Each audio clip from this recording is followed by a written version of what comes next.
그 다음에 이 얘기는 예전에 한번 드렸는데 워낙 중요한 얘기를 다시 한번 드릴 텐데, 어제 미얀마에서 군경이 무차별 총격을 하면서 90명, 100명 가까이가 숨지는 미얀마 최악의 날이 발생을 했거든요. 이게 왜 그런 일이 발생을 했냐? 미얀마가 어제 3월 27일 날 군의 날이었어요. 미얀마 군의 날. 40개 도시의 동시를 시위해서 거의 91명이 사망했는데, 그 사실은 미얀마 군의 날이 아니라 날 이름이 바뀌었습니다. 아마 이렇게 될 거예요, 미래에는. 미얀마 저항의 날로 바뀌었는데 100명 가까이가 총을 맞고 지금 이렇게 돼 있는 거지. 시위 모습인데 미얀마에서 시위가 펼쳐지는데, 그럼 왜 이런 시위가 났냐? 사실은 저 100명 사망하기 전에 38명이 사망하는 피해율 이런 것도 있었죠. 잠깐 보여드리면, 이거 BBC 건데, It's been another weekend of brutal violence by the Myanmar security forces, showing the same complete disregard for human life that we've seen in. 우린 너무 잘 알죠. 저기 실제로 총 쏘고 사람들이 시위하다가 도망치고 그 뒤에서 사람들한테 총을 쏘고 하는 게 지금 미얀마의 현재 있네. 옛날에도 말씀드렸지만 미얀마 같은 경우에 국부가 있어요. 아웅상 장군. 아웅산 수치의 아버지 되는 분인데, 옛날에 한번 말씀드렸지만 암살을 당하잖아요. 암살 당하면서 문제가 굉장히 커진 게 미얀마인데, 조금만 옛날 얘기를 드리면 미얀마 저 아웅산 장군이라는 분이 영국과 일본에 와서 미얀마의 독립운동을 합니다. 처음에는 영국이 지배자로 생각해서 영국을 몰아내려고 그랬는데 영국이 몰아내고 일본이 오니까 또 일본이 미얀마를 지배하니까 이번에는 항일 전쟁을 하죠. 항일 독립분쟁을 펼치는 독립투사라고 할 수 있는데,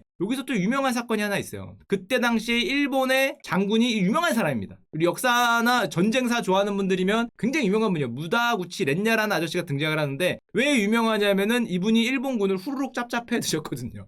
그러니까 일본군이 그 나락으로 떨어지게 만든 것에서 아주 큰 역할을 했다라는 걸로 그 유명한 분인데, 일본 육군 최악의 전투라는 인팔 전투라는 게 저기서 펼쳐집니다. 저 미얀마에서. 그게 어떤 전쟁이었냐? 저 씨가 무슨 생각을 했냐? 사령관으로 부임한 다음에 이런 생각을 했어요. 미얀마의 국경을 넘어서 인도, 영국을 공격해야지? 그럼 내가 여기를 대동아 공영권 그때 그랬으니까 이길 수 있다, 이런 생각을 하고 여기를 실제로 넘어가려고 합니다. 근데 문제는 여기가 뭐예요? 방글라데시고 여기에 있는 게 뭡니까? 원래 이렇게 있는 게 산맥이 있거든요. 히말라야 산맥의 끝자락이잖아요. 여기가 고산지대예요. 한 2000m 된대. 근데 넘어가겠다는 거죠. 2000m 되는데 그거 어떻게 넘어가냐? 그거 뭘로 어떻게 넘어갑니까? 그랬더니 그 유명한 말을 했다 그럽니다. 하면 된다. 그쵸? 하면 되죠. 어디서 많이 들어본 말이긴 한데, 그쵸? 탱크 대포 못 지나가고 2000m가 넘고 험준하고 식량 보급 못하는데 어떻게 합니까? 그랬더니 하면 된다라는 얘기를 했다 그럽니다.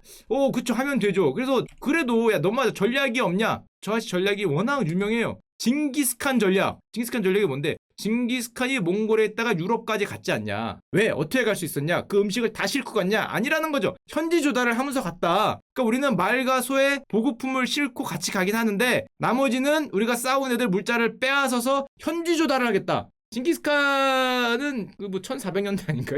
20세기에 이런 전략을 세웁니다. 한마디로 빼앗지 못하면 아사다. 배수의 진을 치고 가겠다는 거죠. 실제로 어떻게 됐냐? 실제로 저 전략이 그대로 잘 통했습니다. 잘 통해서 아사했다고 하죠. 가다가 보니까 아사했다. 그래서 싸우고 나발이고 7만 명이 갔는데 10,000명이 돌아왔다. 대부분 굶어 죽거나 풍토병으로 죽었다. 싸우기는 총칼도 못 휘둘러 왔다는 거죠. 이 전쟁이 워낙 유명한데, 얼마나 유명하냐면은 형님들의 기억 속에 있는 그 여명의 눈동자, 우리 최대치 형님 기억나시죠? 전용이란데 누구냐 이거? 우리 여옥이라고.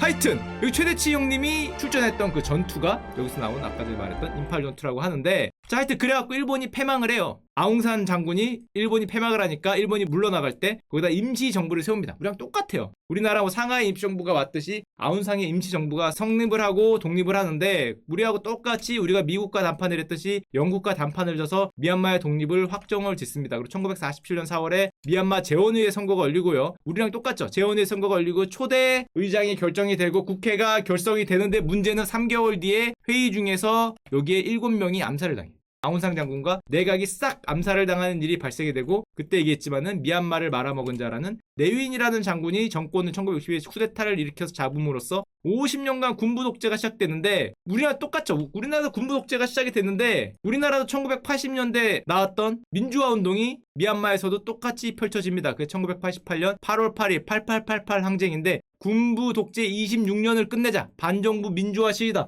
이때 3,000명 이상이 또 총으로 사망을 했다 그럽니다. 이런 거죠. 군대가 총을 발포했던 사건, 8888 항쟁인데, 이때 아무런 효과가 없이 끝났냐? 아니에요. 분명히 효과가 있었습니다. 이 수많은 사람들의 피와 눈물이 효과가 있었는데, 왜냐? 군부 독재자인 네윈이 저항제의 결과 물러났고요. 1989년. 1990년에 자유총선이 실시되어 우리나라 문민정부가 들어설 때하고 거의 비슷하죠. 시기도 거의 비슷한데? 군부가 물러나고 문민정권이 들어서고 자유총선을 한 게 우리나라와 거의 비슷할 때 일어나고 거기에 아웅산 수치라는 그 딸이 압승을 하면서 여기 민주주의가 들어온다 라고 했었는데 문제는 여기서 달라져요.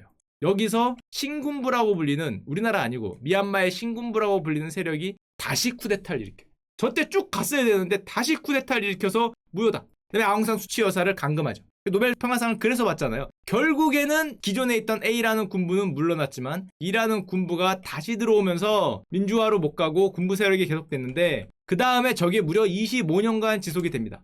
2015년에 드디어 다시 민주주의 바람이 들어오면서 자유총선을 하거든요. 여기까지 우리가 알잖아요. 저 아웅산 수치가 이끄는 여당이 총선에서 압승을 거두면서 2020년 얘기예요. 문민정부 2기도 열려요. 아 그럼 됐네. 문민정부 2기도 열렸으니까. 자 근데 문제가 2021년 1월 올해 미얀마 군부가 다시 쿠데타를 일으켜요.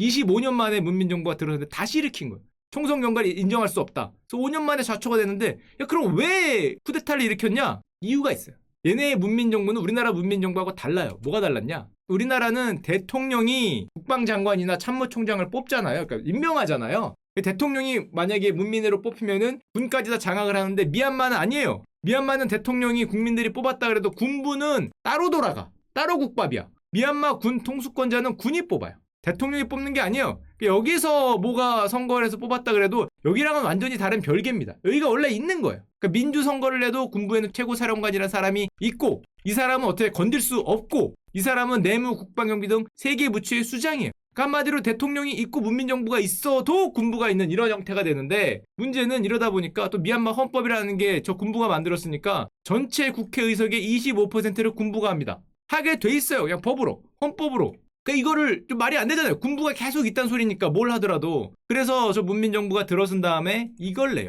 군부 개헌안이라는 걸 냅니다. 이게 사실은 이번 미얀마 사태를 일으키게 된 결정적인 이유죠. 군부 개헌안을 내서 그동안 군부가 계속 개입해왔던 걸 끊겠다. 과거로 돌아가지 않겠다. 군부를 개헌한다. 군부 의석을 축소하겠다. 막 없애겠다는 것도 아니고 향후 15년에 걸쳐 축소하겠다는 내용을 냈는데 군부가 반대하죠. 그건 못하겠다. 그럼 개헌을 해야 되는데 개헌도 안 돼요. 왜냐면은 개헌 요건이 75%, 3분의 2, 75% 찬성인데 4분의 3이죠. 의석의 25%가 군부야. 그러니까 군부가 반대하면 개헌이 안 돼요. 그러니까 아웅산 수치 여사가 이번에 총선에서 총선 주요 공약으로 개헌을 내세웁니다. 어디서 많이 들었죠. 개헌을 내세우면서 군부 세력을 더 이상 끊겠다라고 얘기를 하니까 군부가 긴장해 있는 와중에 2020년 미얀마 선거 결과 84%로 압도적인 승리를 합니다. 사실상 군부 개헌을 해야 되는데 실제로 실행에 옮기려고 하죠. 헌법 개정을 하겠다. 그러니까 어떻게 됐어요? 안 된다는 거. 쿠데타를 일으켰어요. 저 미얀마 헌법을 바꿔서 군부의 힘을 약하겠다라는 개헌을 내세우니까 미얀마 군부가 쿠데타를 일으키고 총선 결과를 인정할 수 없고 군부의 힘을 약화하는 개헌안을 받아들일 수 없다. 그럼 어떻게 해야 되냐? 군은 너희는 뭘 바라냐? 재선거를 해야 된다. 군사 정부 통제하에 재선거를 해야 된다. 저 말을 하니까 미얀마 국민들이 84%가 나왔는데 저 소리를 하니까 들고 일어난 거죠. 그게 이번 2021년 2월에 미얀마가 전국적인 민주화 운동을 하게 된 이유가 됩니다. 다시 재선거를 하려면 누가 하겠어? 자기들이 통제한다 그러면 뭘 믿고 하겠어요? 그러니까 들고 일어나고 뭐 무력 진압하고 지금 우리가 과거 1980년대 우리 아버지 세대가 했던 우리 삼촌 세대가 했던 민주화 투쟁이 일어나는 거고 군부는 군부대로 여기서 밀리면은 개헌이잖아요. 개헌이고 자기들 세력이 그대로 밀릴 것 아니까 총과 탱크로 물러날 수 없다는 거예요. 물러나라는 거예요 한마디로. 뭐 25% 이런 거 하면서 군 따로 정부 따로 둬서 자기네들이 계속하는 개입을 하지 말고 물러나라고 국민들이 요구하는데 못 물러나겠으니까 총과 탱크로 이제 밀어붙이는 거고 지금 미얀마 사망자가 250명 지금 뭐 400명 얘기가 나오고 있고 우리나라처럼 희생자들이 쭉쭉쭉쭉 나오고 있고 19세 소녀 우리나라 유명한 사람이죠. 태권 소녀가 희생이 되고 조준 사격을 하고 있다. 사람들 일부러 죽이고 있다. 이런 말이 많이 나오는 가운데 3월 26일 날 미얀마 군인의 날에 시위대가 전국적인 시위를 하겠다 그러니까 미얀마 군부가 경고를 날리죠. 머리에 총 맞을 각오를 해라. 이번 시위에 만약에 니들이 나오면은 총 맞을 각오를 해라. 우리는 총을 쏘겠다라고 시위대를 협박했는데 그게 3월 27일 처음에 말했던 미얀마 저항의 날입니다. 실제로 나갔죠. 저 협박을 했는데도 시위대가 나가서 시위를 하니까 거기다 대고 총을 난사를 해서 100명이 넘게 죽는 미얀마 저항의 날이 됐는데 이게 보면은 그때 8888 항쟁에서 다시 군부 세력으로 돌아갔으니까 여기서 밀리면은 과거로 돌아가야죠.